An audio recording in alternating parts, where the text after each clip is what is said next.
The KQ Morning Show, 92 KQRS. Let's start here. It's a bummer, but at the same time, what a chance to celebrate the amazing run of Donald Sutherland, who died yesterday at 88 years old. If you had ever asked me at any point in time, who's your favorite actor, I would have never said Donald Sutherland. And when I saw that yesterday, I went, oh my God, he's been with me my whole life. Yeah, Right. phenomenal. And then I realized some new things, that he was in the Hunger Games. I had no Who idea. knew? I didn't watch any of them. I didn't know. I was like, I'm getting up this morning. They're like, Donald Sutherland from the Hunger Games. I'm like, no. Stop. Don't with the Hunger Games. No, I watched a show on Paramount last year called Lawman I almost said Lance Bass. Bass Reeves. Look at Lance Bass, the guy from NSYNC. Give me those baby back ribs. Lawman Bass Reeves. And he's like the old, crusty judge and that, and he's great. I mean, I remember watching it last year going, this guy just shows up on set, and whatever you hand him, he's that character. He's perfect. You believe everything he ever says and does. He's absolutely fantastic. A master. I remember being a kid and watching MASH, and of course it was the Robert Altman movie, which was kind of a mess, I think, and hating it because I had already saw MASH, the television show, and I went, oh, it's based on a movie, and the movie's on. I'm a teenager. I understand. I get things now, and I'm like, what the hell is happening in this movie? Altman movies ramble about. You're not Hawkeye Pierce, but that was my introduction to him, and immediately you loved him as an actor. I don't know your name, stranger, but your face is familiar. Would you like to share a martini with me? Yeah, Hawkeye. I don't know what I first saw him, but I don't know when I first saw Donald Sutherland, but when I first embraced him was, of course, Professor Dave Jennings at Faber College. The bastard who took Katie away from Boone, but offered Pinto that joint. Amazing. What a run. His son, Kiefer Sutherland, of course, posted yesterday a really nice, he just said, I'm so sorry to say my dad has passed away. And he said he did what he loved, and he loved what he did. Pretty great way to go through life. And he clearly did love what he was doing because, as we said, the guy just kept turning up. He was, I wouldn't be surprised if he was in the middle of a production, when he died. He just never stopped working. Ordinary People, he was devastating. Yeah, so he good. was. Tremendous. Again, another movie that, as a kid I watched. So and I will never watch it again. I mean, because it was so heavy. Who the hell cares as a kid? As an really adult, who the hell cares? How about that? Yeah, imagine making a movie in the late 70s and someone saying, Mary Tyler Moore is going to be the bad one. Yeah. She'll be the bad parent. What a bitch. She was hateable. Completely hateable. Donald Sutherland, rest easy, man. Thank you for all of that.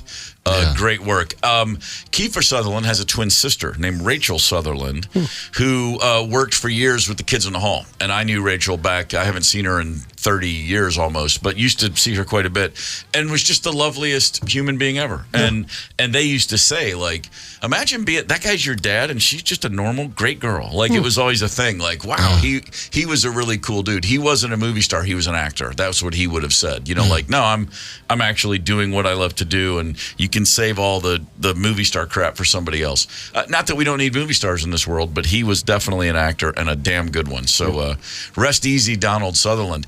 Another situation worth mentioning, Purple Rain, which came out 40 years ago, the movie, when it went to number one, immediately in the U.S., it knocked Ghostbusters off the number one. Okay, think about that. You remember how big Ghostbusters was. We all do. Sure. Purple Rain comes out and pushes aside Ghostbusters. Prince was the first artist in U.S. history to have a number one film, number one album, and number one song at the same time. It's impossible to overstate the impact of Purple Rain. And as it is 40 years ago this summer, there's a whole lot going on. Tonight and tomorrow night at the First Avenue, The Revolution, his band is playing two shows. There's an awful lot of things happening at Paisley Park, all around at the Minnesota History Center, Sound Around Tours. There's a whole lot of Prince happening all weekend long.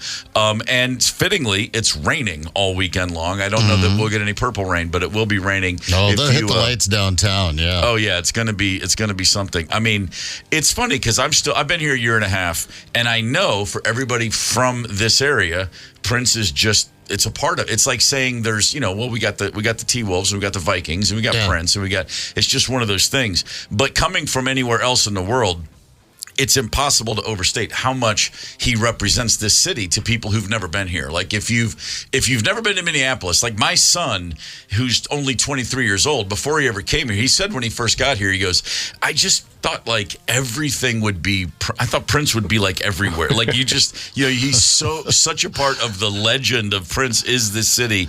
And in a way that's very heartwarming. I mean, it's a beautiful thing. It's a great, hey, it's either that or the Vikings losing 4 Super Bowls. I think Prince is a pretty great thing to have as the way the rest of the world views this area. If only he had lived long enough to build like a Dolly World type thing here, like a Prince World, Prince World would have been pretty freaky. Come on.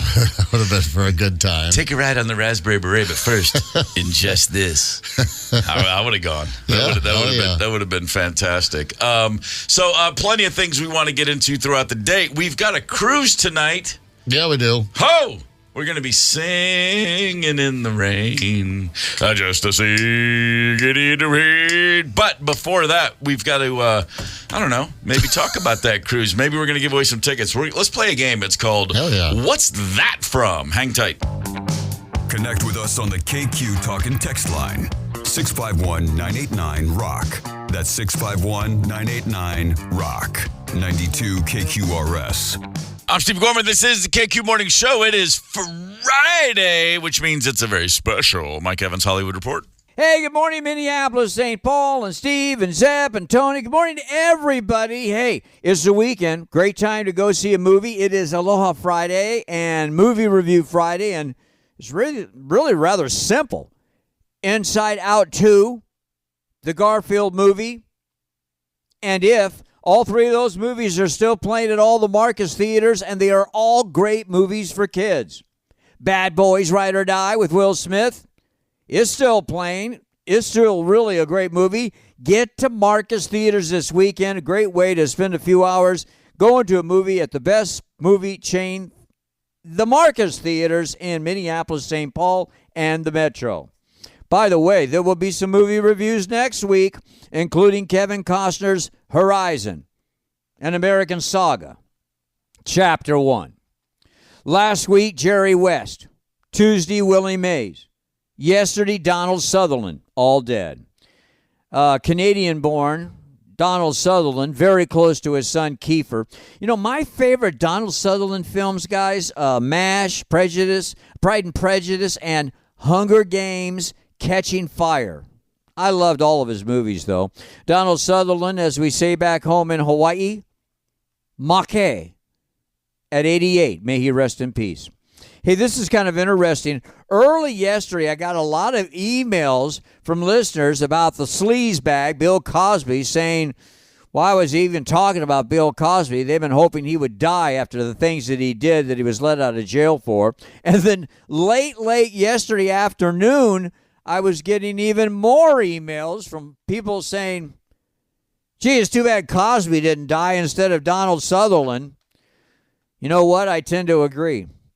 Been a lot of buzz about the Michael Jackson biopic documentary. Been a lot of buzz about the Saturday Night Live 75 biopic documentary. And yesterday, insiders, a lot of buzz about the Ronald Reagan biopic documentary starring Dennis Quaid. I did not know Reagan well, but was very, very close friends with his daughter Maureen when we both worked at KABC Radio in Los Angeles and played tennis together every Tuesday and Thursday afternoons for about a couple of years. Another sidebar, a personal sidebar, if you don't mind, stick with me. My daughter Lacey got the 4-year Ronald Reagan Scholarship at his alma mater, the Eureka College in Illinois. And if you go to my website, evansradio.com, there's a picture of Lacey and Ronald Reagan. Every year he would fly her to Washington, D.C. to discuss her future. Very cool. Proud dad. That's what I am. As far as the movie, well, like me or hate me, I believe it'll be a great piece of American history. Hey, how about that? Update. Ellen DeGeneres lost her TV talk show over 2 years ago when it came out that she was mean, cruel, cold, and rude to her staff. But check it out. The last couple of years, Ellen has made millions of dollars buying, selling, and flipping houses. And check this out. Later this summer, Ellen will announce a national stand-up comedy tour.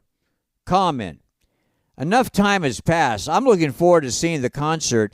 Ellen DeGeneres has always been hilarious. Hey, and in case you forgot, it's Aloha Friday. No work till Monday. We're going to play today Aloha Friday. Mele, Kalicamaka, Howley Maka, Hiki Ho, Lily, Yokalani, Lani, Yoni, Okay, La Coo, and a cock and rock, and hooey, hooey, hooey, hooey, ho. Aloha, aloha, aloha. There's your Mike Evans Hollywood Report. Right now, it is time to look back. On this day, June 21st, 1988, the Los Angeles Lakers won the NBA title, the first team to go back-to-back since the Celtics of the 60s. Pat Riley had famously a year earlier promised they would repeat as champions. Just about damn killed them to do so. That was the end of the Magic Kareem run. They were swept the following year by the Pistons. That was it. That was Magic's last title this day, 1988. It's the KQ Morning Show, 92 KQRS. Zep, Tony, and Steve Gorman are the KQ Morning Show, 92 KQRS. This is the KQ Morning Show for Friday, June the 21st. Good morning. Yesterday on the show, we discussed briefly drinking songs. The reason was a whiskey retailer called Flask and Barrel released their top 10 drinking songs. And we threw a few of them out there. A couple of question marks, honestly, for us here on the show as terms of like, oh, really? That's a drinking song? Had no idea. First things first, tonight there's a KQ karaoke cruise. There'll be some drinking and singing going on that boat tonight. Oh, yeah. I mean, assuming that if we just have rain, we're probably still going. If it gets worse, I mean, for all I know, the thing's going to come unhinged and we'll end up in Memphis. But whatever, we're going to have fun either way. One of those 3-hour tours, we're going to be stranded out on an island somewhere. Yeah, we're going to have fun either way. There'll be sitcom. Because there will be singing and singing and drinking go hand in hand. Flask and Barrel, the whiskey retailer, listed AC/DC's Thunderstruck as the number one drinking song. Right. The AC/DC has a song, in fact, called Have a Drink on Me, but I guess they wanted Thunderstruck instead. Tequila White Lightning. Well, Ryder explained to us yesterday, there's drinking songs and then there's like drinking game songs. And that's a drinking game song. Well, every time he belts out Thunderstruck, you take a belt. Thunder if you're drink. if you're still standing at the end of it, you are an alcoholic. You have a drinking problem. That would probably be exactly what that means. Yeah. So thinking about drinking songs, by the way, the Facebook page, KQRS, no shortage of suggestions for ultimate drinking songs. Yeah. At a blink, though, just do the blink test. Boom, drinking song. Tony Lee, what comes to mind? Brick House, the Commodores. Oh, yeah. Of course it does. Wow. Yeah, there you go. That makes me want to top it off. That makes me want to get drunk and then start booty texting. Hell yeah. Yeah, start getting into a lot of trouble. I mean, nobody answers the booty text. Maybe if you want to feel badass, All Along the Watchtower, Hendrix. Yeah. that makes you feel cool. It's more of a drink. It's more of a drinking and shooting heroin song.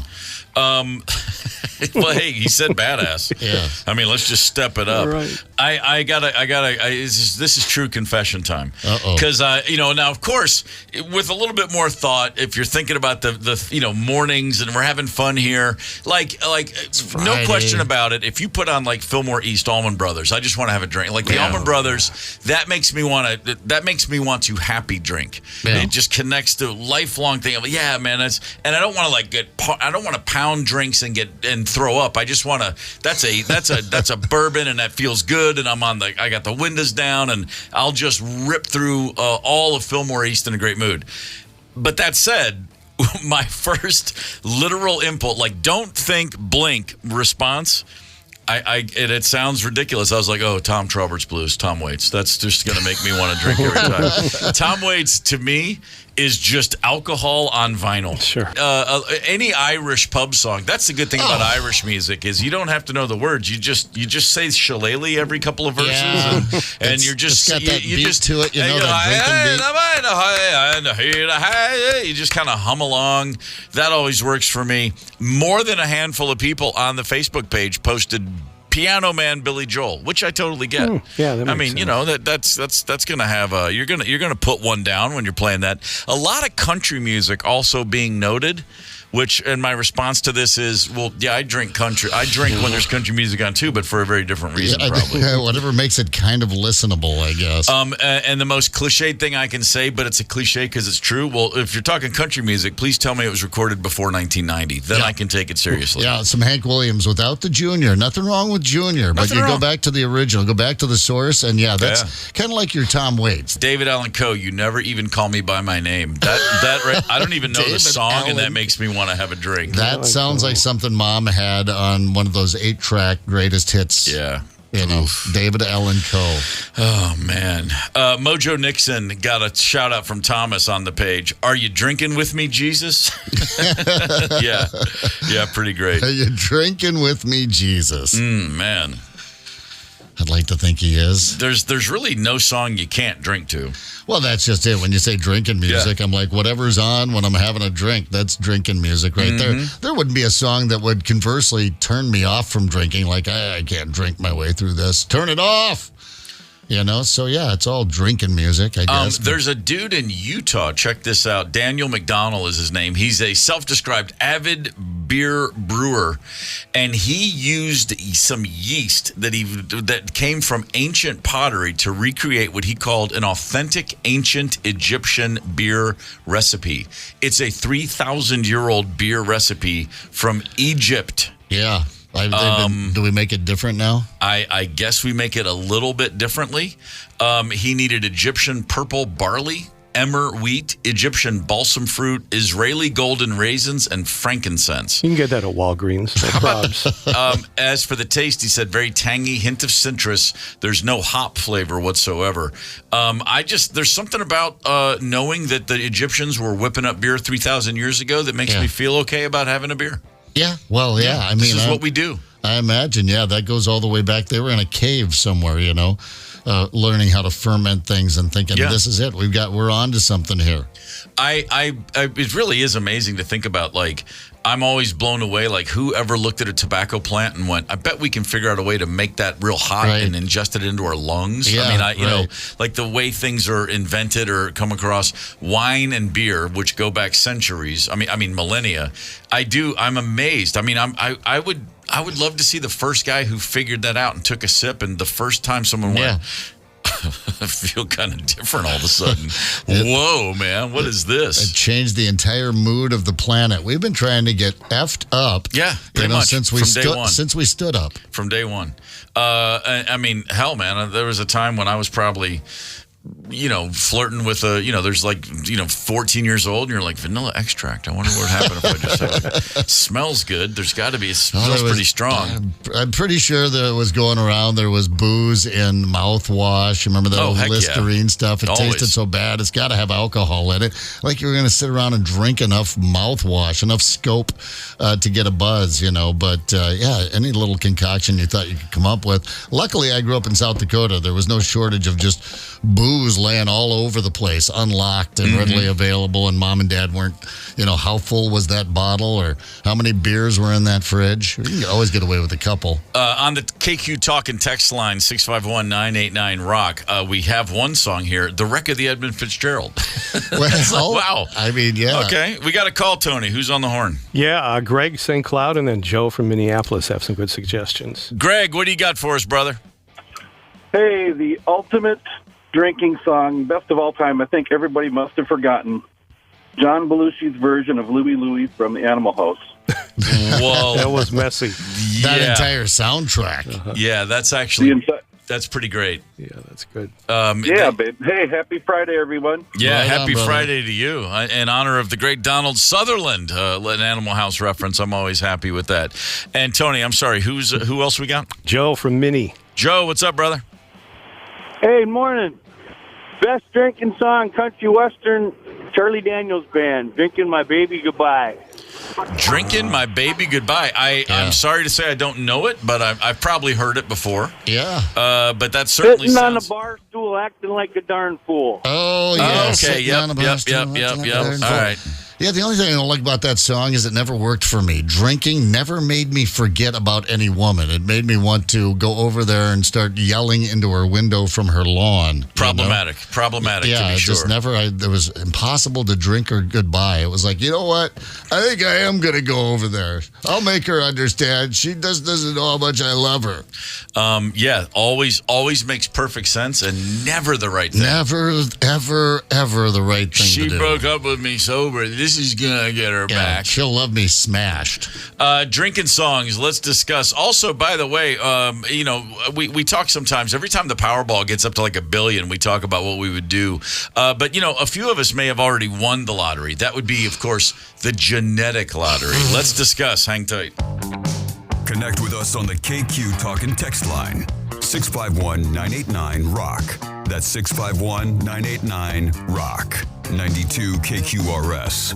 I'm Steve Gorman. This is the KQ Morning Show for Friday, June the 21st. What is your drinking song on the KQ Talk and Text line? Here's one. The Who, Love, Rain O'er Me. Wow. Wouldn't it come up with that one? Yeah, no, I didn't see that one coming either. But just more proof it's not a wrong answer. No, there are no wrong answers. No. Whatever song you like to drink to, God's Own Drunk, Jimmy Buffett. Yeah, you got to have a Jimmy Buffett song in there. Margaritaville would be an obvious too. But Wesley says 1 bourbon, 1 scotch, and 1 beer. Sure. Of course, that's Lonesome George Thorogood. But have you ever tried to do that? 1 bourbon, 1 scotch, and 1 beer. No. Well, yeah, we got to the bar. We were smart. We thought we'd do that. It's a gag. Don't mix. No. That was. I remember by the time I got to the beer, I was already erping a little bit. I think bourbon's great, and I think scotch is great, and I think they need to stay on separate rail lines. Yeah, let's not going cross the themselves. streams. Going back to back and hitting a pint of beer, that's hardcore right there. That's a cry for help. Jerry, speaking from the perspective of the wedding DJ, there's a man and a woman that stands alone. The wedding DJ, going way back, Paradise by the Dashboard Lights. Drunks always went crazy and gave me time to pee as well. I thought he was going to say that song, Why Not Me? Remember that? Why not me? We had a real love. What was that? Another June wedding in stride, and I'm sitting on the bride's side again. It's like the saddest song ever. It was a huge hit back in the day. Why not me? How about why me? Why do we have the things we have? I mentioned you may have already won one of the lotteries in this planet. What about the genetic lottery? Do you ever take stock of all the good things you do have? The genetic lottery. A list of things that it's one of those perspective is everything, context is everything. There are a few things that I can look at and say, yeah, I won that in the genetic lottery, and it's a pretty darn good thing. I am not allergic to poison ivy. Oh, well, you got that going for you. Do you just go frolic and poison ivy? I have. Yeah. Just to be a jerk. Do you like, hey, I know a shortcut and take people and they don't know it's poison ivy? Never did that. All right. Never you don't did set that. anyone up? Okay. But when my buddy Brooke Lawson came down with a bad scrap, a bunch of poison ivy all over his arms and legs, and then he showed me where it was, I went, oh, this? And I was grabbing it. He was like, no! And I was like, that's a superpower. Yeah, it's sumac here, the poison oak, and it's nasty. I am not immune to it. My mom shares, that's where she told me, when she was like, I'm not allergic to poison ivy. It never does anything. And I didn't slowly, I just was like, so I just assumed that I was too, and I just got lucky, because when I look back on it, I easily could have just tempted fate in a really poor way there. But that was a pretty good one for me. Another one that people have mentioned, not being allergic to mosquitoes. That's a great one.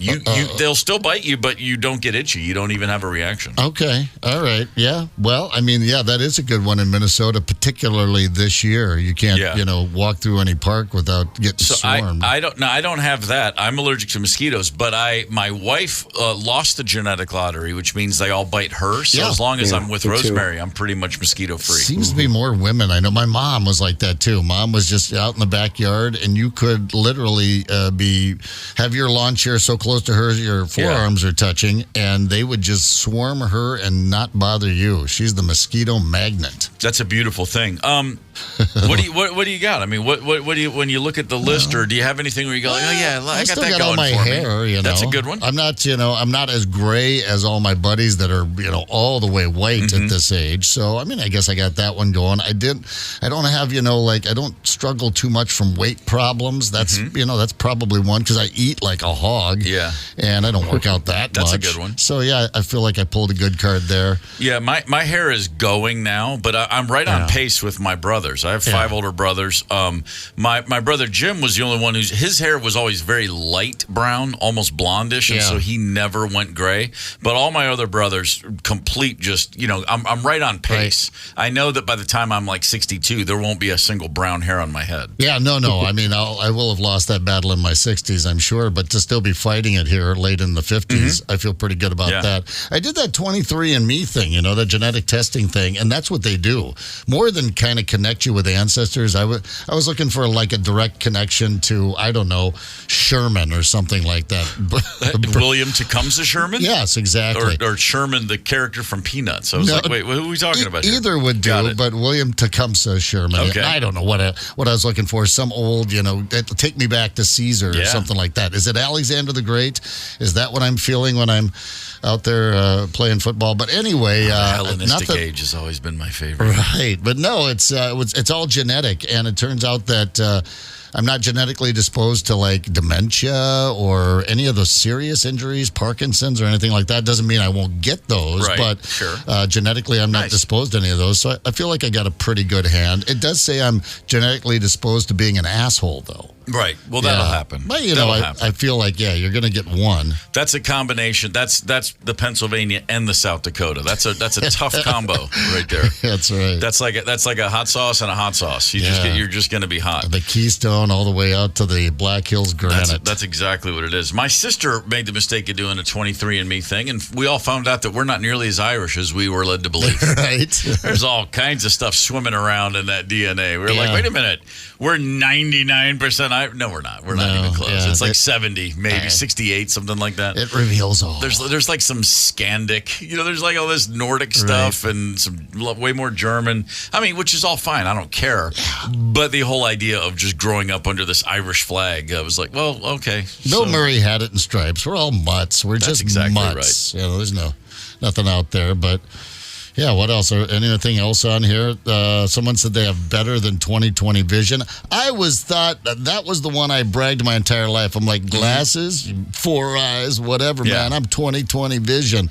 But I've got so many glasses now. I've got progressive lenses. I've got readers laying everywhere, so that one bit me in the ass. I had great vision as a kid. I remember the first time I got my eyes tested, the optometrist, Doc Green, he said, you got fighter pilot vision. It's 20/10. Yeah, that's what I got, too. I was like, hell yeah, I do. Fighter pilot. And that but apparently that was the only possible trait of a fighter pilot I had. I didn't have a single didn't have the other 5 or 6 didn't have any of the other things required to consider that path. I like someone joked on here talking about winning the genetic lottery.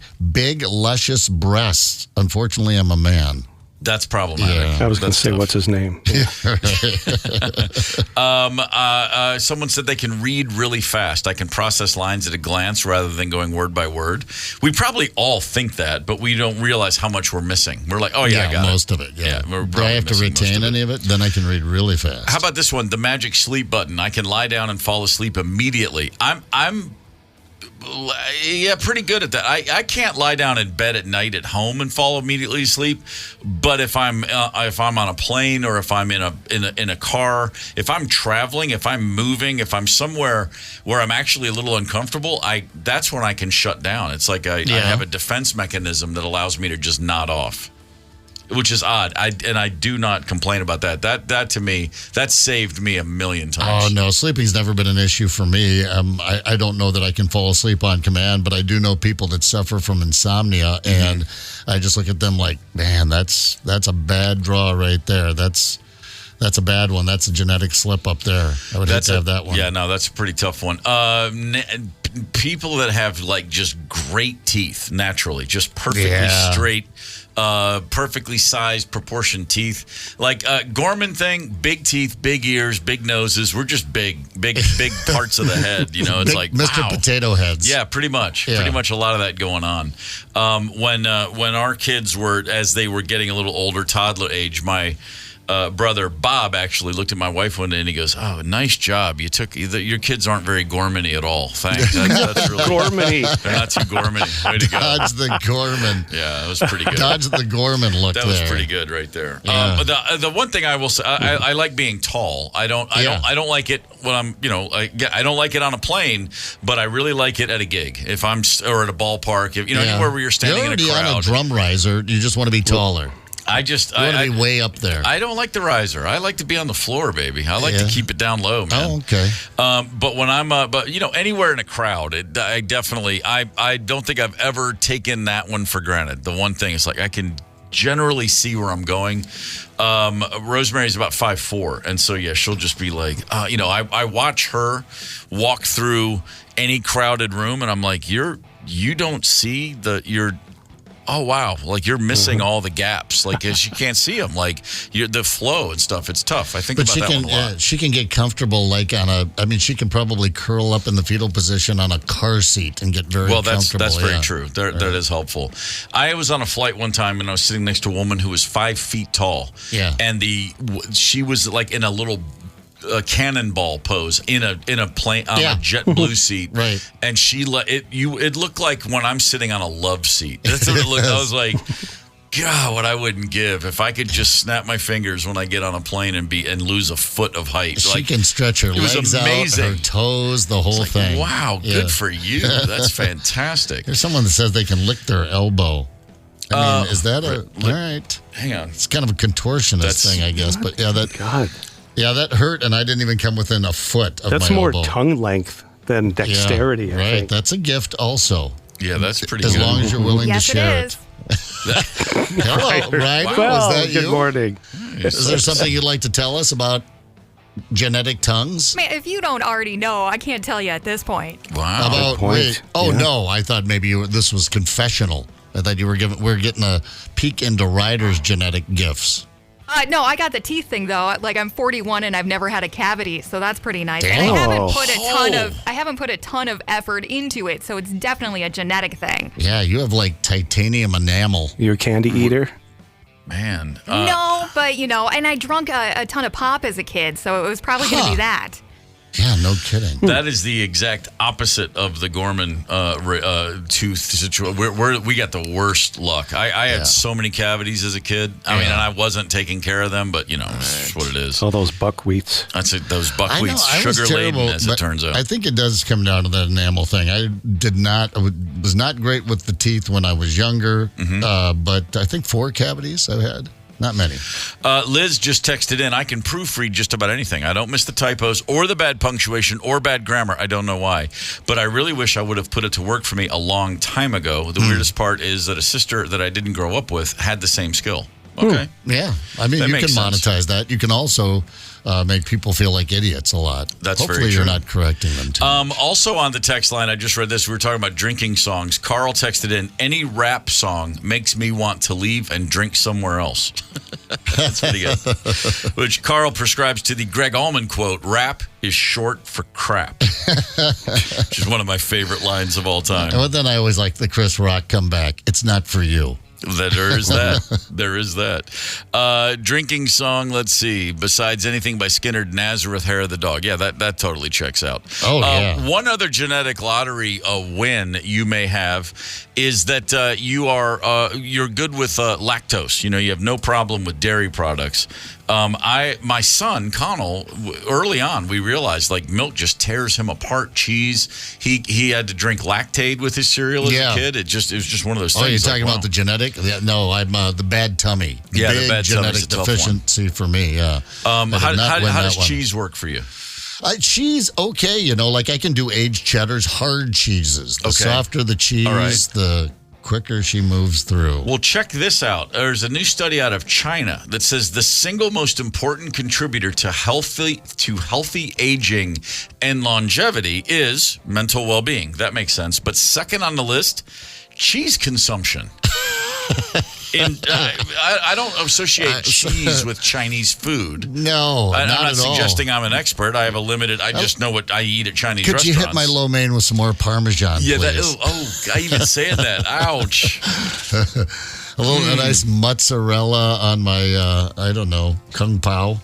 The logic is this: to live longer, you need a happy mental well-being, and those who reported the most robust levels of mental health and stress resilience ate more than the average amount of cheese and fruit. That's it? That's how we connected those two dots? That's how I connected it. So I'm just looking at that going, just eat more cheese, man. I feel like they kind of gave up early on that study. Like Probably. it was a Friday and they wanted to dip out early or something. And they went, wait a minute, what are we looking at here? These people like cheese and they live a hair long. They've got a mental well-being that's on the positive side. That's it. Cheese. Well, and again, I don't like to assume much, but like I said, my limited understanding of Chinese cuisine is there's not much cheese. So any Almost amount of no cheese in China, What is a Chinese cheese? Yeah, any Asian food, you don't think about there being cheese. No, not at all. Occasionally you'll get the wonton, the cream cheese wonton. Yeah. But I don't know if like that's an Americanized. I was going to say, thing. I feel like that was Something tells me that cooked up in San Francisco or something back in the day. I've got, it's funny because I've got some. I don't have a legitimately bad tongue. I don't have a sensitive stomach. Yeah. Or at least I just didn't know that's what it was. I look back now and I realize, like, I grew up in a house where we drank milk nonstop.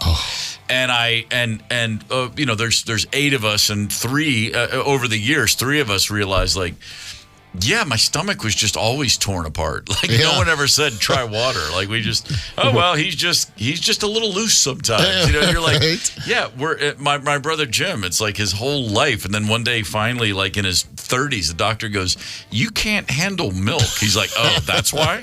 Oh crap! Too what bad. do they say? Like 1 in 5 people are lactose intolerant. So they're not alone. But that checks out. Yeah. That makes sense. Yeah, but I don't think those are directly connected to cheese. Excuse me. Just talking about cheese.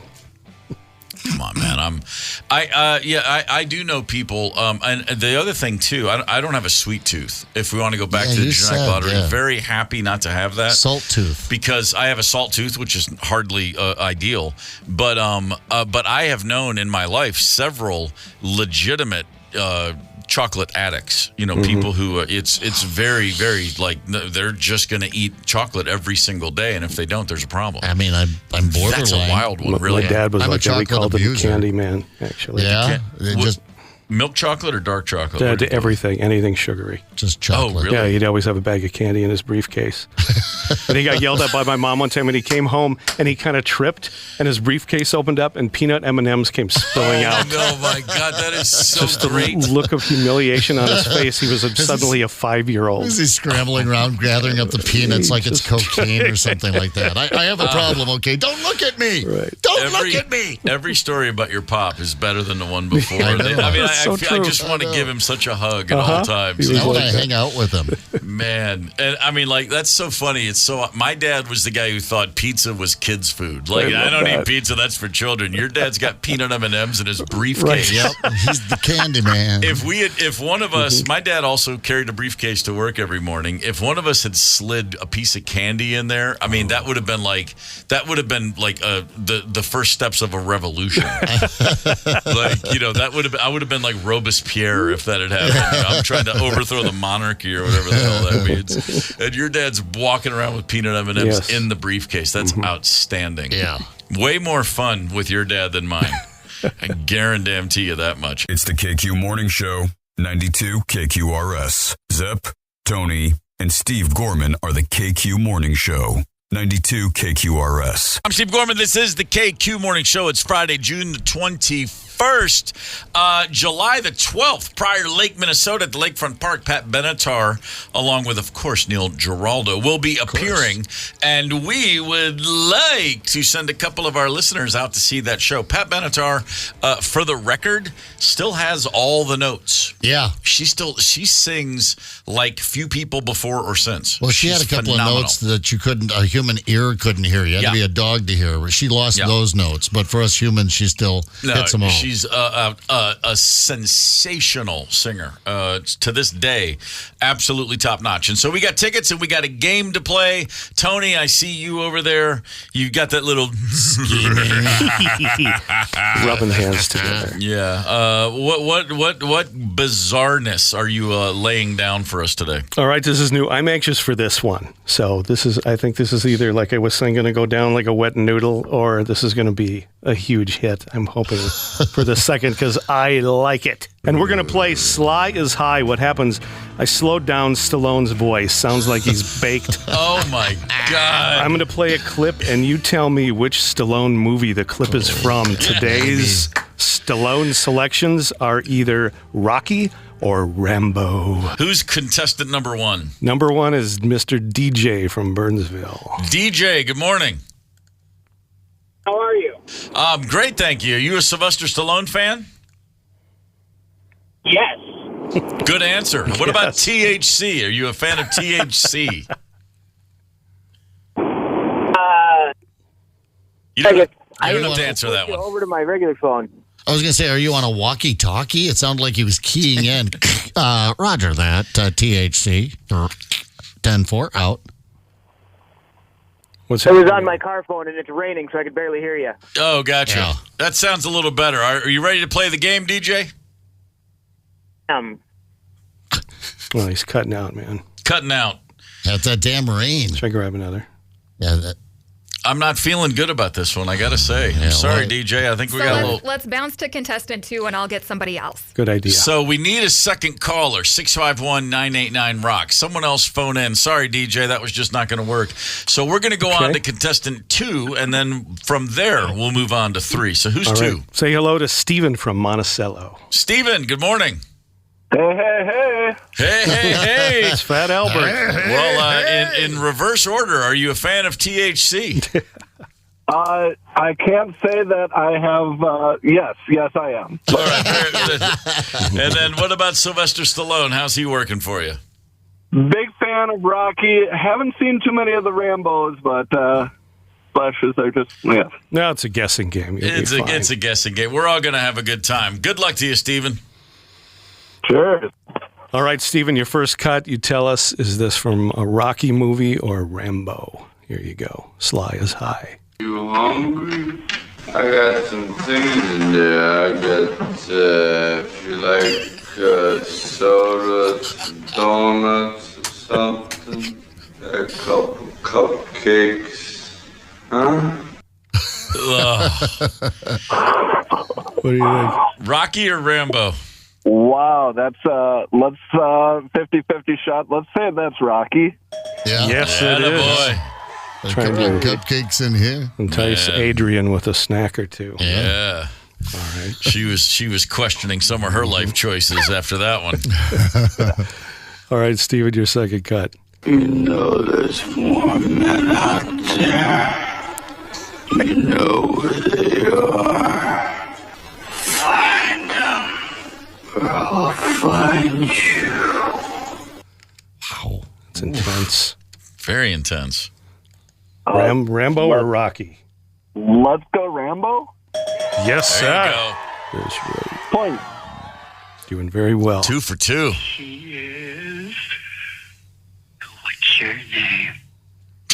Stop it. Stop that. All right, 2 more cuts for you. Here's the third. I need your help about 10 years ago, right? 10 years ago, you never helped me. You didn't care. Oh, man. What do you think, Rocky or Rambo, Steven? Was that a hey yo at the start? That would make it Rocky. Yes, sir. Oh, yeah. Good detective. That was a heartbreaking scene. Mick there. He just wanted, yeah. Yeah. What did you 10 years ago? Where were you? All right, your last cut, mister. Murdoch. I'm coming to get you. Wow. What are you thinking? Let's go Rambo.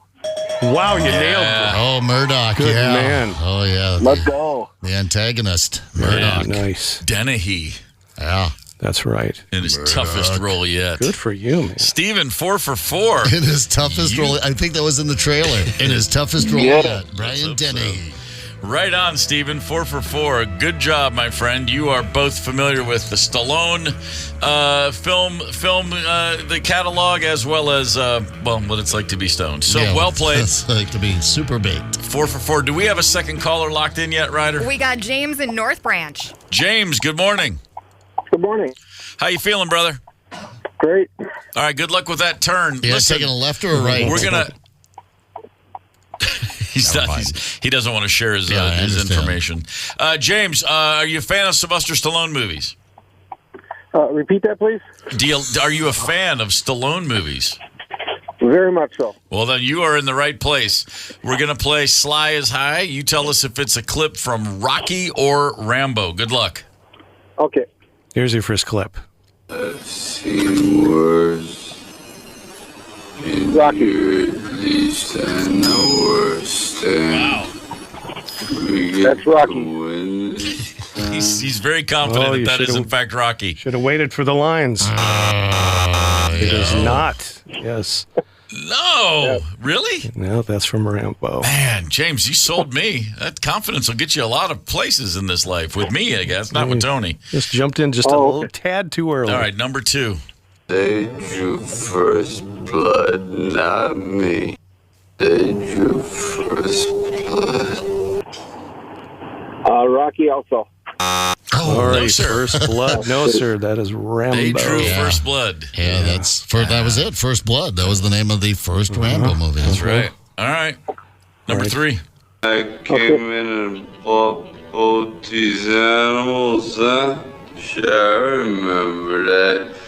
Yo, why don't you come on over and sit down? That would be First Blood.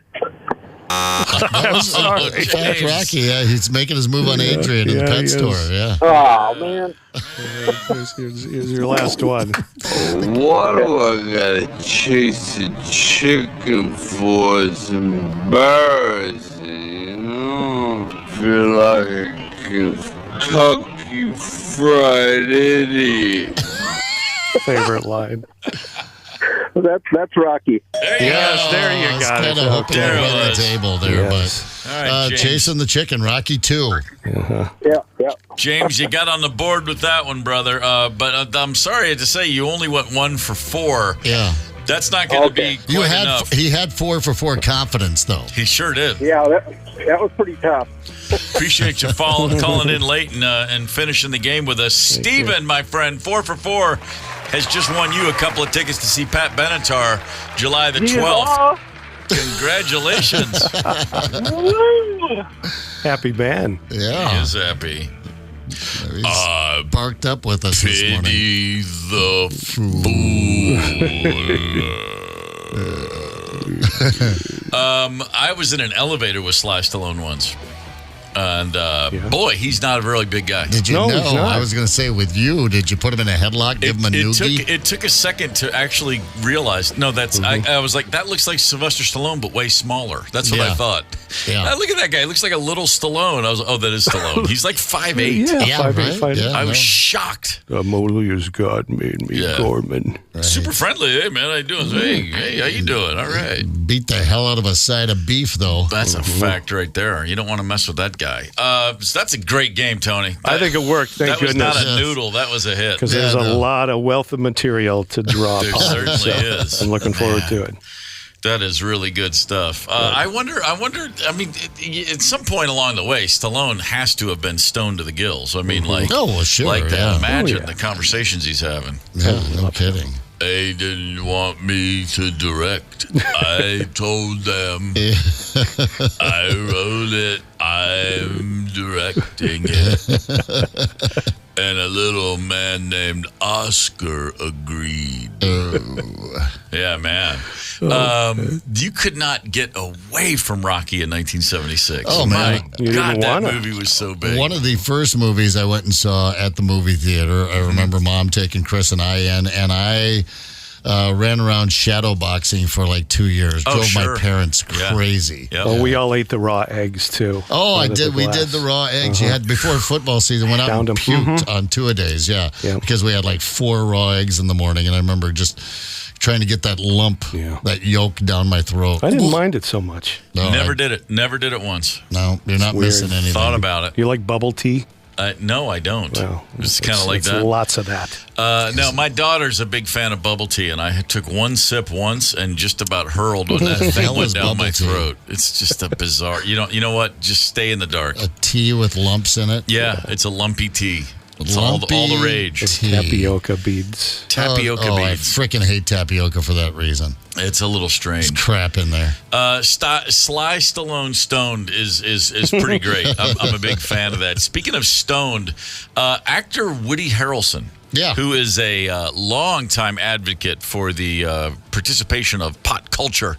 Woody Harrelson apparently is the smartest man on earth because he has somehow figured out a way to live life without a cell phone. And let me explain something about Woody. He doesn't have a phone. Oh. He's one of those bullies in life that make other people carry his phone for him. Well, now that's not exactly true. Hey, we need to know something immediately. Call Woody. And I just kind of laugh at whoever says that to me. Well, So, I just phone. don't like to have, to be readily available to any human being I hear at that. any time. It doesn't feel good. No, and plus, but that's not the reason. I like to be in touch with people in a way, but I don't like the appendage on my appendage. I made a thing where I'm like, okay, I'm going to set a 2-hour limit on my phone because I've given it up now 3.5 years. But back then, I was like, okay, I'm going to set this limit. It's like 9:30. Meh. I've already hit my limit at like 9:30. So I woke up and I've been on it 2 hours already. Yeah. Because you know how it can just keep going and going. There's no Is end this like to it. phone calls or is No. I never used it as a phone ever. Yes. I love Ted Danson and Woody. And by the way, you don't even need, those voices so well. Oh, They're yeah. both so ingrained in us. What I guess Woody didn't realize, if you don't wake and bake, you don't spend 2 hours down the first rabbit hole you come across. Well, I mean, sometimes you do, though. I mean, I do. Listen, but you have to be Woody Harrelson to get away these days, I think, with not owning a phone. You have to be wealthy enough, eccentric enough that people will let you get away with it. And like Ted Danson says, be a bit of a bully about it because people just shake their head and go, Woody, if I tried to do it, I'd probably literally get, fired, or my friends wouldn't, I'd be so out of touch, I guess. Too out of touch. Yeah, no, I have said for years, my newest definition of success is the day that I take this phone and I'll throw it into a lake somewhere. I'll just throw it away. Do you guys do phone-free weekends, though? I still do that once a month from Friday when I leave work until Sunday night, sometime around 5 or 6 p.m., no phone. Really? Shut the phone off, throw it on the dresser, and forget about it all weekend long. Yeah. Can't do that. I haven't done that. I don't want to. Nope.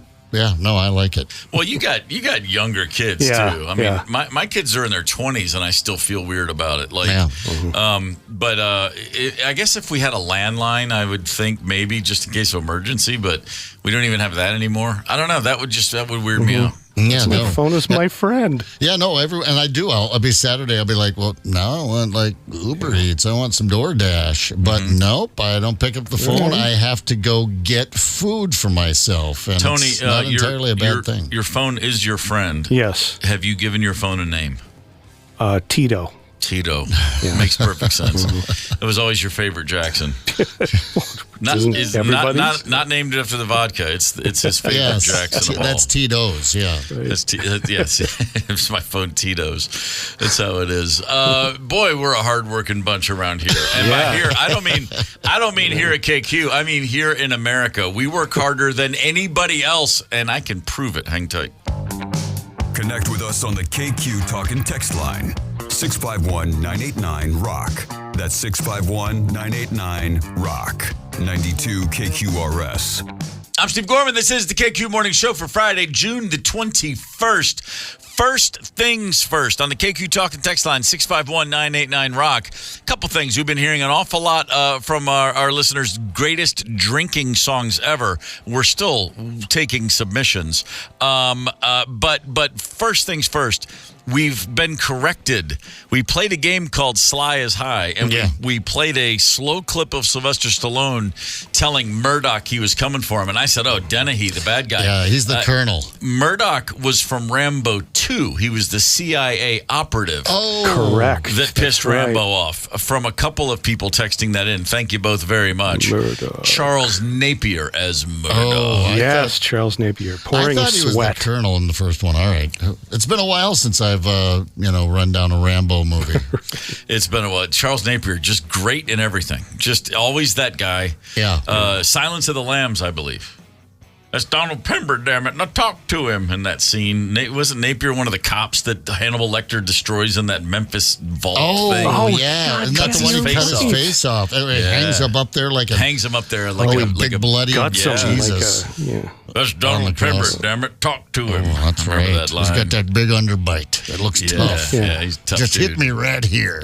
That's definitely him. Well, thank you for the correction. We're still listening. We're still looking for great drinking songs. Feel free to hit us up with that. Hey, we're number one, Americans. Woo! Number one.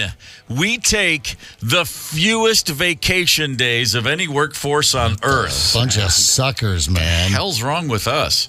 Apparently, this is absolutely true. On average, Americans get 12 vacation days a year, and 53% of us don't use all of them. What? What do you do? I know people like that. We've had these conversations. They're like, well, whatever. What am I going to do? I'm like, what are you going to just sit at home? Who cares? Right. You don't have to do anything, You don't it doesn't have to be a big elaborate vacation. Don't give them any more than we already give them. Japan actually has fewer days. The average worker gets 11, but they're far more likely to take all 11 and more likely to break them up throughout. Americans take their vacation days in chunks, where Japanese workers will just take a long weekend. They'll plop them in on a Friday or a Monday. If I could get away with that, I don't think we can do that. But I mean, it depends on your job, and and what it is you do. But yeah, I wouldn't mind 2 3-day weekends a month. Sure. What's the math on that? Can we get away with that one for a while? Our Gallic friends, the French, take the most, 29 average days a year vacation, and it's the old shtick is very true. The month of August, if you want to go see Paris and don't want to see French people, go in August. Yeah. They're all at the beach. They're all in Switzerland or something. Yeah, they're somewhere. Yeah. It's a good thing. So 65% of Americans say they deserve more time off, but then again, 65% of Americans aren't taking all the days they get. I don't understand it. Yeah. You give me a day, I'm taking a day. Yeah, I don't leave days on the table. I know people that say, well, I don't want to take it. They're worried they're going to get replaced. Someone's going to be like, well, this isn't Little League, for crying out loud. If you're going to get replaced, Yeah. I mean, they're not going to replace you. They're already taking advantage of you. They're paying you less than you're worth. You're doing more than you should be. And so, they're not going to replace you. I have no problem taking. When if we agree ahead of time, this is the number of days I get. By God, I'm taking them. Steve and I actually have a little system worked out here where we try to get food poisoning, each one of us, every other week. That's so it. We can just kind of take a day off here and. A big part of that plan was that we said we weren't going to tell anyone. No, about that's it. right. Did I say Remember? that? Is this on the air? Yeah, this is on the air. Forgetting this isn't a station meeting. No, these things happen. Take your days, guys. Take your days. Get away. Yes. And like you said, even if you don't do anything, I don't mind a day where I do very little. Never bothered me at all. Yeah, no, that's those are some of my favorite days. I love rolling into a weekend with nothing to do and then doing nothing all weekend long. When the bell rings, I will come out swinging. But when there's no bell, I'm happy to do very, very, very little. Plant it. If you are looking for a job, it's funny. I'm talking every day. We're talking with our son, who's about to enter the market. He's about to be out there in the real world. Yeah, and we're talking an awful lot about some interviews he's got lining up and different things. There are certain things that never go out of style, even in creative fields like say tech or whatever. You still got to show up. You want to brush the teeth. You want to put on a nice shave. Maybe wear a shirt that isn't dirty. Yeah. Hiring managers. There's a list of CareerBuilder.com interviewed 3,000 hiring managers, and they had the top 10 list of interview mistakes that people make. This is outstanding. Now, nowhere on this list does it say I demanded extra vacation days, but these are just as good. A candidate answered a cell phone in the middle of a job interview and asked the interviewer to leave her own office because she needed to have a, quote, private conversation. Oh, I need to take this. That is some Gen Z, self-entitlement nonsense right there. Can you imagine? No, I cannot. If I were conducting a job interview and the kid across from me took a phone call and asked me to leave, I'd say, hang on, can I see that phone for a minute? And I would say, I would pick that person's cell phone and I would speak into it and say, I don't know who you are, but you're calling the next person I'm about to throw out of this building on their ass. I hope you enjoy it. If the phone rang, I would probably end the interview right there. It depends how it was going, if they were very apologetic about it. But then you took the call, strike two, and then you asked the interviewer to step out because it was a private conversation. Maybe you hire them for their boldness and their take-charge attitude. Maybe the person thought that was the point. Maybe the person set that call up to give a display of my bold initiative. I kind of like it. Yeah. That's kind of like my buddy JT back in the old days, late 80s. He would occasionally, a couple times he said, hey, man, I'm going to be at, and he would name the place he was going to dinner. Yeah. And he'd say at 8 o'clock, call the restaurant and ask to talk to me. Because he thought it looked like a power move. He'd be at a date. And he's not like at a 4-star he's like at a burrito joint. But it'd be like, I'll be at Friolaro's. And I would call. I go, at JT, and we all know everyone that works at all these joints. But then he would guy would come, JT, there's a phone call for you. And he'd look at, I'm sorry. And he'd get up and go take the call. He was convinced that was made him look like Frank Sinatra or something. I just had to sell the airline. Yeah, exactly.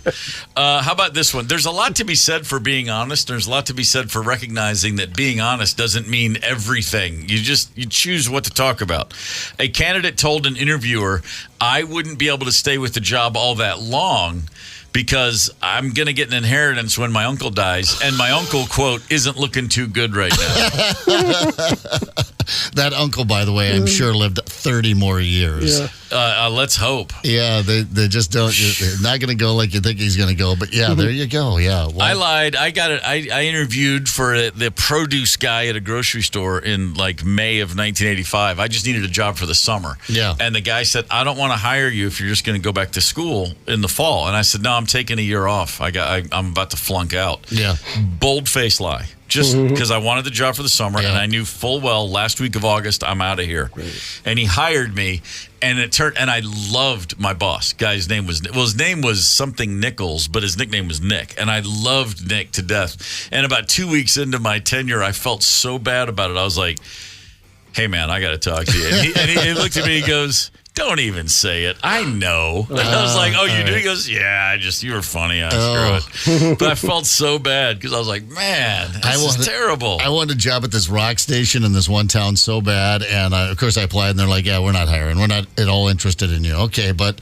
I'm going to need a radio job. So I go to the other station, the top 40 station. They're like, yeah, we're pretty interested. But we don't want to hire you and have you jump ship and go somewhere else. And, this wasn't one of those contract big market situations. So we really are only interested in hiring someone that really wants to be here. And I said, just gave them the whole dog and pony show. Really want to be here. I'm not going anywhere. This is the station I want to build my career at. And so they hired me. I did one air shift. I get home that afternoon. And my then wife's like, you got a call from the rock station. I'm like, what? I call them up. They're like, hey, dude, we just listened to your tape. I don't know who you talked to over here, but you're fantastic. Would you like to come talk to us? I'm like, yeah. Yeah. The next day, after 2 air shifts on this radio station, I had to go to the PD's office and said, I'm going to take. He's like, oh, did you get Minneapolis give you the call? Where are you going, Omaha? Off to the big city? No, your competitor right across the street. Man. Yeah. He's like, you dick. I'm like, I am a dick. Yeah, that's But what now I'm that going to be is. a rock dick. I like this one. A candidate asked an interviewer for a ride home after the interview. That is outstanding. Back to my parents' place. Man. But they just get better. A candidate said she could not provide a writing sample because all of her writing up to that point had been for the CIA and it was classified. Okay, psycho.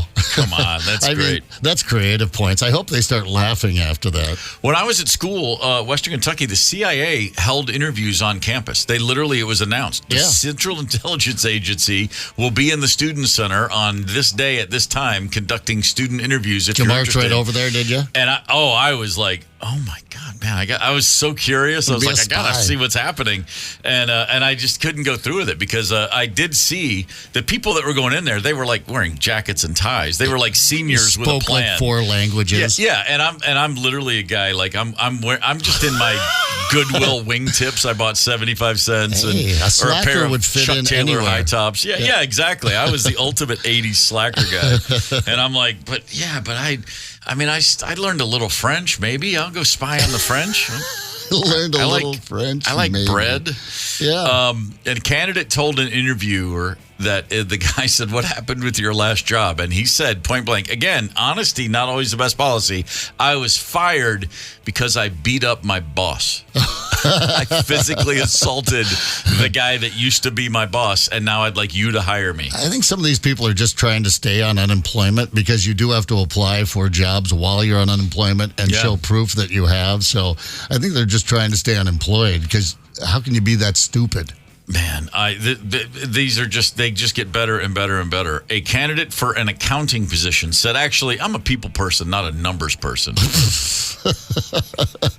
I mean, you know, as a guy who's really never had a proper job interview except for like summer gigs, I shouldn't say much. I've never had a job interview where I had to bring a resume. I mean, like, that's what I mean. Like, my jobs were all just grocery store, bookstore, record store, pizza shop. Yeah. You know, radio. Right. That was it. So you're available. Yeah. That's what they would ask. So you're available. Like, okay. yeah, I'm here. I look good in an apron. They're trying to size you up. Did he show up drunk and stoned? Yeah, Does he seem somewhat sober? Is we he can tall use enough? you. Can he get a pizza out of the back of the oven without burning his arm? Then he's hired. I'm thinking now, these are so outrageous. I'm thinking of that Step Brothers scene when they went through the whole interview process. Those were freaking hilarious. Yeah. An applicant was offered food before the interview, and he said, no thanks. I don't want to line my stomach with grease before I go out drinking with my friends. And yes, you do, by the way. Yeah, trust me, it's going to be better for you if you do. How about this? A candidate was on a phone interview and flushed the toilet while on the phone interview. The mute button is your best friend. Yeah. Almost always. Yeah. I work the mute button on a regular basis.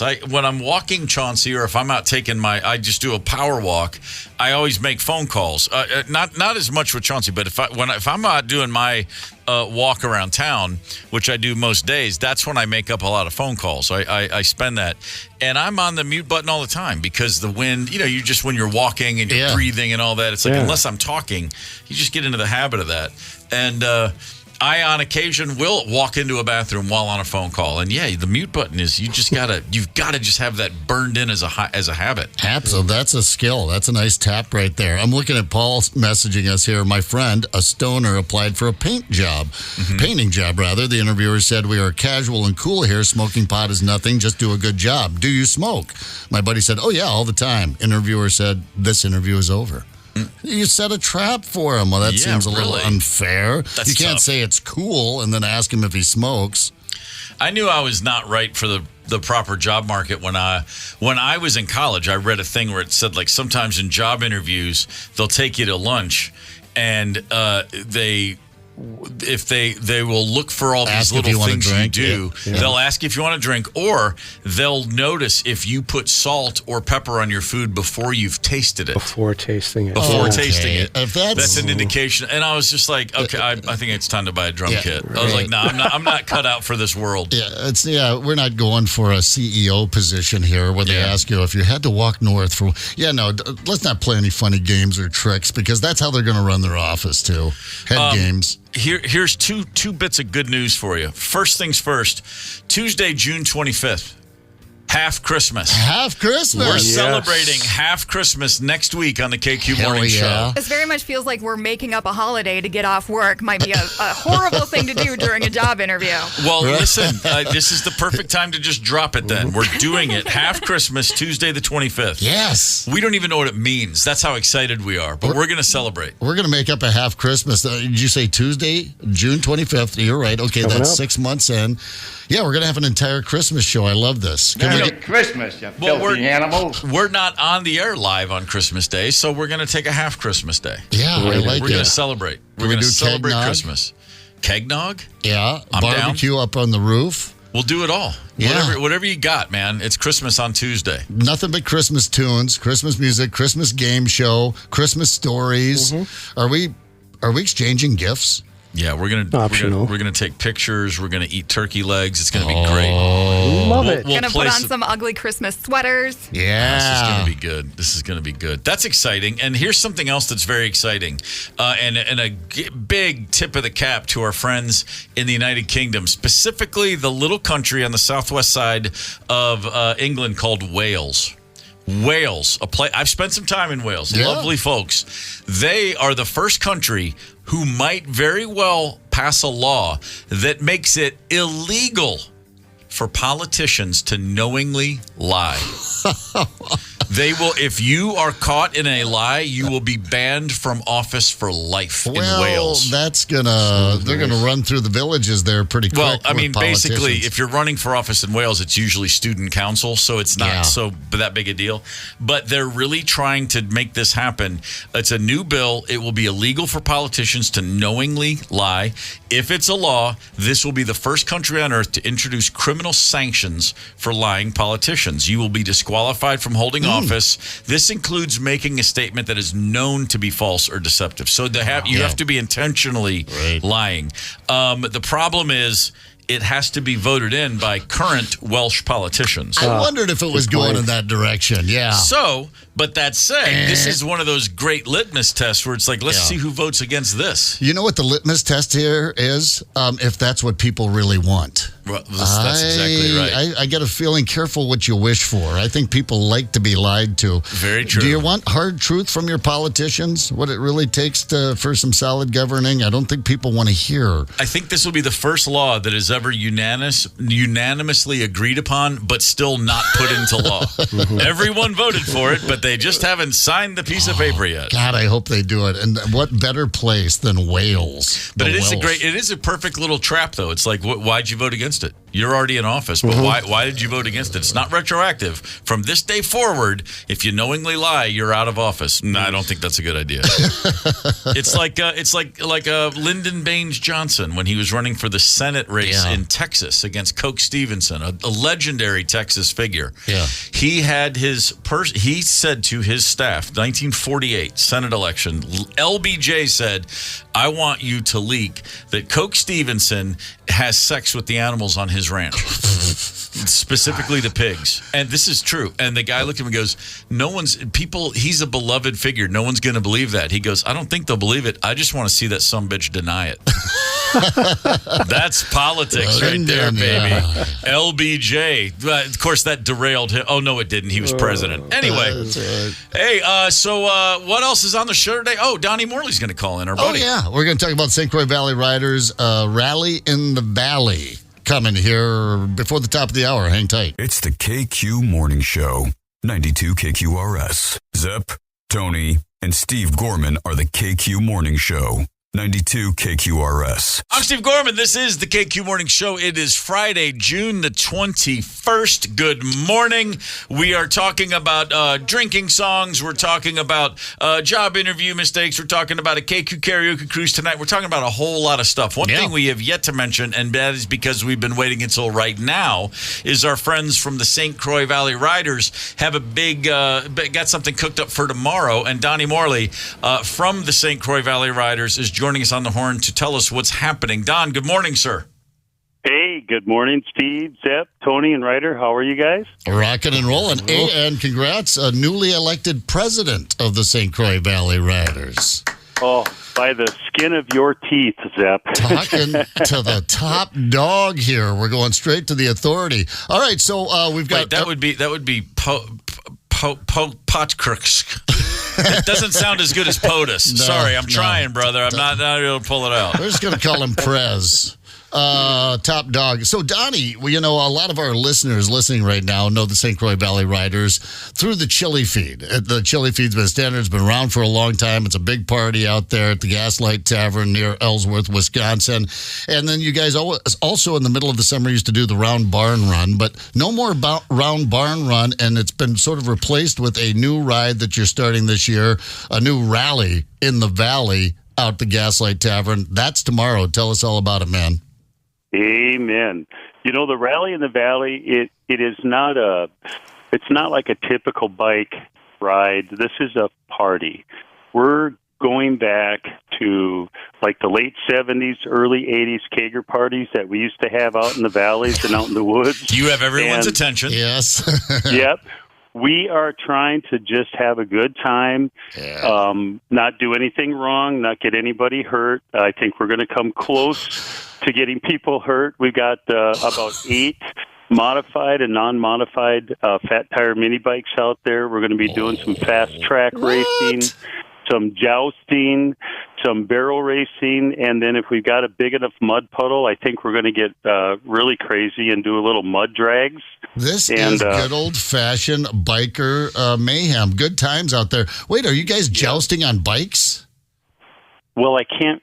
There's only so much we can get away with. Will there be a skin-to-win contest at some point in the evening?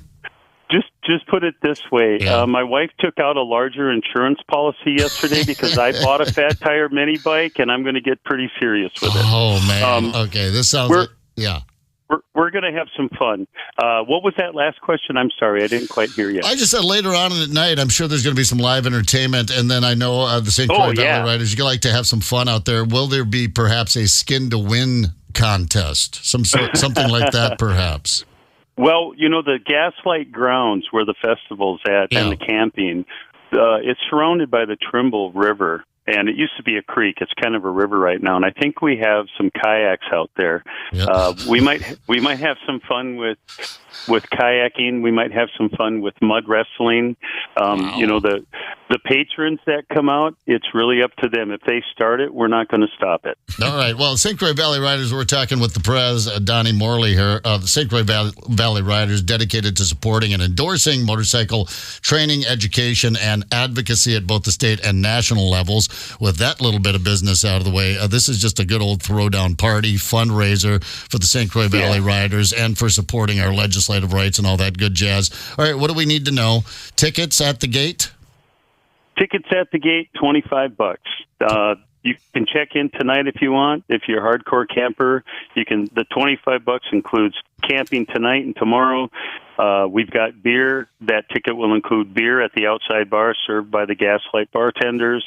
It will include Roughhouse Rocks at 8 o'clock tomorrow night. Those guys are playing regardless. We do have a covered stage outside. If weather permits, they're staying outside. If they got to go in, they can go in. We have a lot of vendors there. Well, we got Big Guys Barbecue there. I think we have 20 vendors for food and merchandise. We do have a bike run starting at 9 a.m. in the morning, and we're going to go out in small groups. We got a bunch of us leaders going to lead them. We're going to visit the Outpost Bar and Grill in Bay City, Twisted Sisters Saloon in Arkansas, Captain Jackson Ellsworth, and then back to the Gaslight Bar and Grill in Ellsworth. We've got a pleasure hunt and I'll let your imagination figure that one out. Wow. Okay. I can say this is like a Easter egg hunt, but we're talking about adult stuff. There we go. Oh, God bless your red, white, and blue ass. St. Croix Valley Riders.org is the website where you can get all this information about Rally in the Valley, but you need to remember the Gaslight Tavern out there near Ellsworth, Wisconsin, and you can just show up, and you can show up tonight if you want. Tickets at the gate, $25, or sometime tomorrow, and this runs through tomorrow night, and you can limp back home on Sunday for the Rally in the Valley. We also want to thank Faribault Harley Davidson. They've got mechanics down there, and these guys have modified fat tire mini bikes that do about 67 miles an hour on a little mini bike, right? Wow. Oh, there's going to be blood and mud, and I love it. Yeah. Those guys are going to show up, and they're going to show us some daredevil stuff. Yeah. Oh, this is going to be fantastic fun. Rain or shine, no matter what you get out there, you're going to have a good time at the Rally in the Valley. Donnie, we don't have maybe just another minute here. You can mention something else you'd like to about Rally in the Valley, but I know your treasurer for St. Croix Valley Riders, Sue, is going through a tough time right now, and you want to mention something. Yeah. Josette Bourne, she's our treasurer here at St. Croix Valley Riders, and she works her butt off. Her son, Cody, is struggling. It is a life or death matter. He's in a coma. And I just want to ask the good people in the listening crowd to say a prayer for Cody. We need to give him a fighting chance. Mm-hmm. Yeah, we'll do that. Thank you for mentioning that, Donnie. Sorry to hear that. Our hearts go out to Cody and his loved ones. Yeah. Thank you so much for letting me throw that out there, guys. Yeah, absolutely. Thanks for sharing it, my man. We'll hope for some better news there next time we speak. And this is going to be a good time out there. St. Croix Valley Riders.org is the website. One last thing. What do you got for us, Donnie? Oh, gosh. Come one, come all? Wait. Come one, come all. I think Axl Rose said it. Take me down where the grass is green and the party's going to happen. That's Ellsworth, Wisconsin. Those are the lyrics. I think you nailed it. Those are the lyrics. I swear to God, that's what I heard. Those are the original lyrics. All right. Well, it's going to be another legendary party out there at the Gaslight Tavern with the St. Croix Valley Riders. Donnie, looking forward to it, and thanks for your time this morning, man. Thank you, brother. Thank you, gentlemen. Time to unwind. Let's have fun. I hope to see you guys there. All right. Thanks, man. That's a whole lot happening.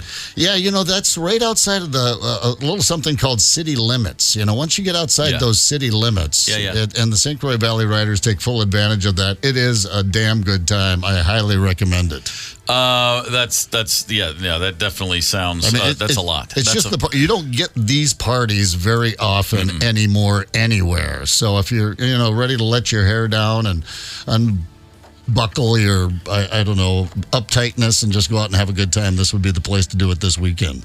We're talking about drinking songs. I guess Donnie's would be Paradise City. That's there it is. Safe bet right there, if you will. On the KQ Talk and Text line, we've been talking about great drinking songs. Somebody just wrote in, have you guys never heard of Louie Louie? We did mention Louie Louie earlier in the show. We have tipped the cap. Actually, what the text is, what the hell? You people have never heard of Louie Louie? No, we have. Trust me. They're talking about the Belushi version, right? Well, there is that one. From the show. Yeah, of course. From the show. Listen to me. From the movie Animal House. So many great suggestions. Mike says, hey, drinking tequila for me, it's hard to handle. All right, I'll take it. Yeah. Great drum track. Let's just call it what it is. Hey, here's a great story. This is a story from Auburn, California. Auburn, California is Northern California to the east of the state capital, Sacramento. Just look at a map sometime. Northern California, you think that's the Bay Area. Well, there's still 12 hours of California till you get to Oregon. The states are so big out there. Yeah. And so there's all these towns, there's ranches, there's so much stuff out there you never hear about.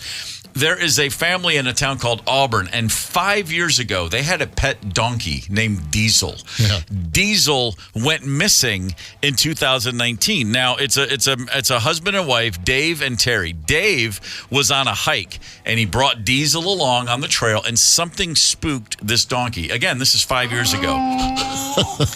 Something spooked Diesel, and he took off running. And they said, it could have been a mountain lion. We don't know. He got away, didn't come back. This couple spent weeks, months, and in fact years looking for Diesel. Oh, Diesel. And they finally had to give up the ghost. They're like, well, he's just gone. And poor guy just ran off. And probably, you would imagine, in that kind of terrain out there in the mountains, there's mountain lions, there's all sorts of things. All sorts of He's predators, a donkey. wolves. Probably not in great shape. Well, a few weeks ago, somebody was hiking in the area, of a few miles away, but in the general same vicinity, and they came alongside a herd of elk. Okay. And a guy pulls out his phone to shoot videos. Look at this herd of elk. And it looks like there's a donkey in the middle of the pack. I'll be damned. And yes, posted it. It's Diesel. 5 years later, is on the run. He's on the lam with a giant herd of elk. And you can see him very clearly. He's one of the elk. They've adopted this damn donkey. Fits right in. Thinks he's an elk. It's the greatest thing ever. Like, Love you that. look at all these elk, and right in the middle, like, oh, yeah, that's a donkey. And he's just like, what are you looking at? They're all, he and all the elk are like, get away from us, man. Leave us alone. You know what the elk are thinking? You know what? We're faster than him. So if the wolves do, Well, there if is the that. mountain lion does come down, they'll get the donkey before sure. The ass can hang around if he wants a little bit. So now what? Is he just going to continue to run free with the elk? Is there going to be a reunion here? Is the couple? I just bumped these elk, and there's a donkey with them. It was amazing. It was like, oh my gosh, finally we saw him. Finally we know he's good. And it was just a relief. They learned to get along and be each other's family. To catch him would be next to impossible. He is truly a wild burro now. He's Diesel, for the record. He's 8 years old. Yeah. Donkeys can live 30 to 40 years. So Oh, he's man. got a lot of elk to bring into this world. He's like the elk whisperer. And those elk travel. I mean, they go from the lowlands, the valleys down there, all the way up to 10,000 feet sometimes. I mean, this is not donkey terrain generally. They like themselves a little trail, a little flat prairie here and there. So he's got his work cut out for him, but good luck to Diesel. It's really great. I love the idea of this donkey who, and donkeys, I'm sure they're great. I'm reading more about them, and people, oh no, they're great pets. They're really lovely. They're loving. They're all these things. But I just see donkeys, and I just think about and he's like, I'm with these elk now. Like you said, they're scampering up the side of a mountain, and they're like, Diesel, come on, dude. It's like, yo, look at my hooves. He's got whole different footwear here. He's got to be good for something, though. He's good for something, like Elf. That wasn't the elf in the movie Elf, but he could put he was good at putting the star on top of the Christmas tree. He was a baritone. He's stomping on coyotes. I guarantee he's doing something. He's kicking somebody. He found his tribe. Yeah, he can provide something for that elk herd. All right, well, man, yeah, that's just a feel good story there. It is a feel good story. I don't spend a lot of time thinking about our donkey brethren, but boy, I see this and it makes me happy. Puts a smile on my face. I used to always laugh because you'd go out to Sturgis and you do the wildlife loop down there through Custer National Park, and they have the wild donkeys out there, and everyone wants to go see the wild donkeys. I grew up in South Dakota. Let me tell you something about wild donkeys. They mostly just bite you. They're just that's their gig. They're little bastards because people feed them, and then when you don't have an apple for them, they just bite you, and it hurts. And so I love to take my biker buddies out there, and they just get bit. Oh, yeah, I'm going to take a picture with the donkey, and then there's tears, and I've never been bitten by a donkey. A llama got a hold of my scalp once at a petting zoo. There was a petting zoo in the mall, and I'm like 6th grade, and they had llamas, and you'd put a quarter in the gumball machine, but it was llama kibble, whatever, little pellets, and you feed them out of your hand, and I was doing that, and then I turned my back on a llama, not realizing, I guess you're not supposed to, or this llama just with his teeth, he grabbed the back of my hair, like a big the whole back of my head. He just scooped it up and was pulling me back. And I immediately was like, yeah, because I couldn't break away. And my brother, Doug, to the rescue, punched that llama in his throat with everything he had. Attaboy. Punched the llama. He full on tried to, just Mongo hard. only pawn. And, Right. and that llama let go, unclenched, and then started screaming and spitting. They spit. Yeah, they do. And the guy's like, "What'd you do?" And he's like, "He bit my brother." And then we both went, "Run!" And we just ran away. If anyone's ever met Steve, and you can do that on the boat tonight, I don't know if there are any tickets left out there for the Paddleford No Riverboat. llamas allowed. I'm just saying your hair, when you turned around with your hair, he probably thought you were another llama. It could have been a breeding move. Could have been. Now, but this was the early days. This was you didn't have the big curly locks. The duck wasn't letting no hair get past the ears at that stage. Right. That just wasn't happening. Kept her high and tight. Hey, we'd love to send you to see Motley Crue at the Louder Than Life Festival this fall. One winner is going to score a trip for two to Louisville, Kentucky for Louder Than Life 2024. 4 days of rock music with a ton of great bands, and especially, of course, Motley Crue. Text the national keyword HEART to 95819 right now to enter for a chance to win. Do it, do it, do it. Last call for drinking songs. Hang tight. Connect with us on the KQ Talkin' text line. 651-989-ROCK. That's 651-989-ROCK. 92 KQRS. I'm Steve Gorman. This is the KQ Morning Show for Friday, June the 21st. Not sure what everybody's got planned for the weekend. Tonight, as of right now, we are still on for the KQ Karaoke Cruise. We're going to sing, we're going to drink, we're going to have fun. I think we could probably take that boat right out of our parking lot here all the way over to Harriet Possibly. Island in St. Paul. I think we should aim south and see if we can make it all the way to Memphis. I got Memphis on the brain today. Get a little barbecue, go down there to Beale Street, just tie one out. We'll get there. What's Friday night? We leave now we'd be there by Sunday, Monday maybe with the currents going as fast as they are. Rocking and rolling. We'll get that paddle just spinning like an old barn fan, and we'll be in Memphis before you know it. You know, I had this idea for years. I was obsessed with when I was with the Black Crowes. I was like, we should do a summer tour of the Mississippi River and set it up so we get on a riverboat like here and take it all the way to New Orleans, and every stop along the way, like we just ride down the river, set up where there's a place where the crowd can be on the riverbank, and we set up on the boat and then come off and play a gig and it was like it would just be so cool for a summer. Could you tow a stage behind the boat?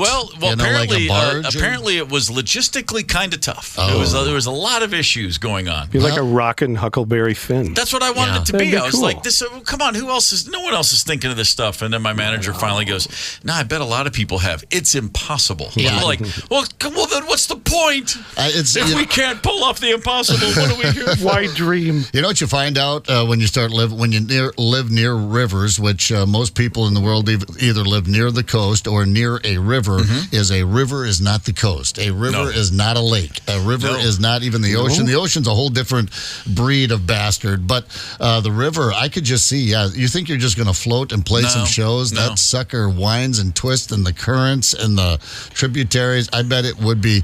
There was probably like 10 years ago, a couple of guys out of Minnesota here, up at the start of the Mississippi River, up there in the middle of Minnesota, jumped on a couple of jet skis and took it down to the Gulf. Going to ride the entire Mississippi River. And I thought, that sounds like fun. So I'd followed them online. It was anything but fun. It was like going across Antarctica. It was like going to the top of Everest. I didn't realize how grueling and what these guys put themselves through. I think only one of them ended up completing the trip. But yeah, it's the Big Muddy.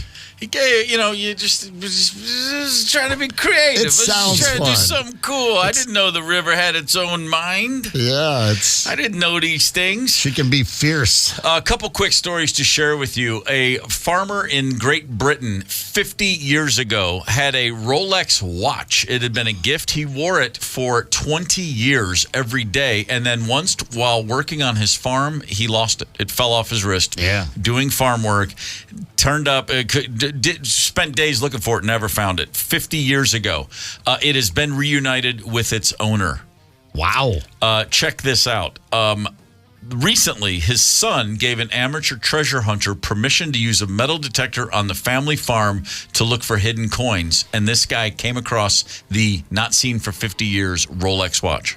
Oh, man. His father's Rolex. The man is he's still alive. He's 95. He was reunited with his Rolex, which apparently after some work had been, what they determined was it's actually gone through a cow's digestive tract in the 50 years. A cow frickin' ate it. It was eaten and digested and kicked back out into the universe and sitting there in the mud for 50 years. That's been in a couple of stomachs and then through the guts. He's not going to wear it anymore, but at least he's got it back.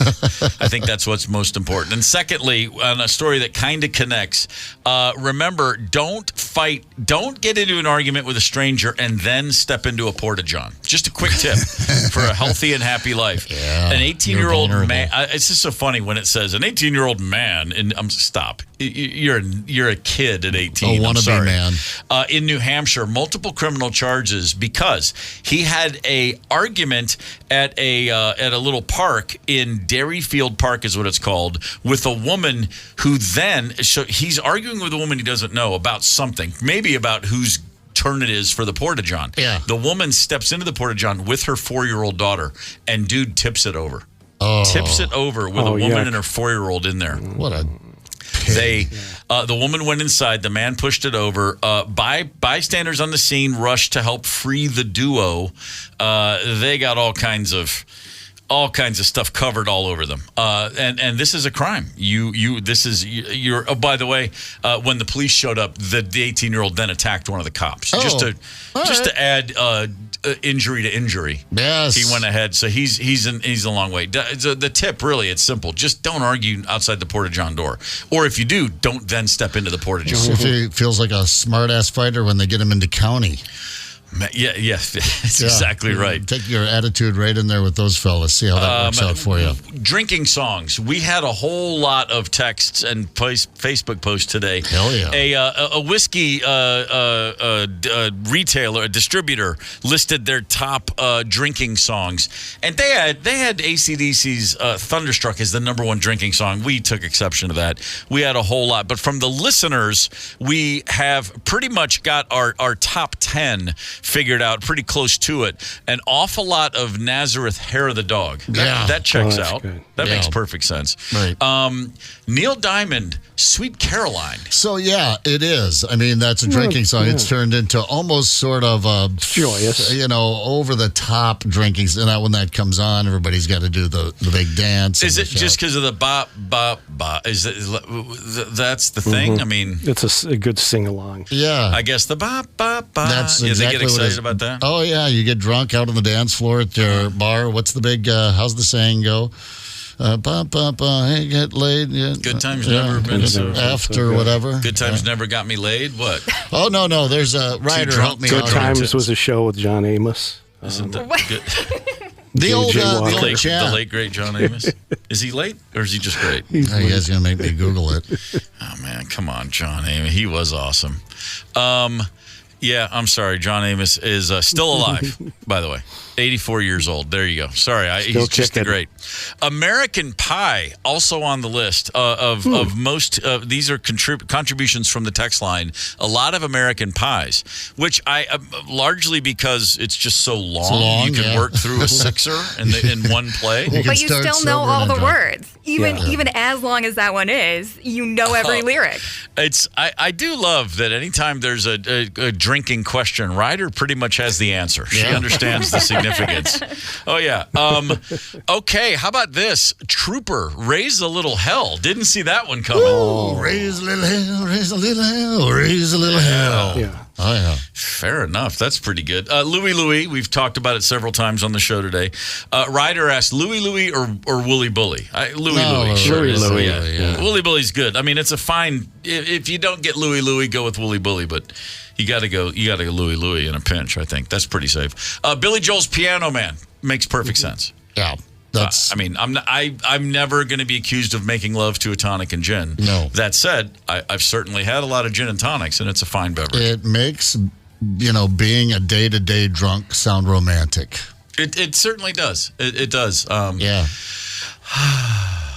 Billy. We hardly knew you.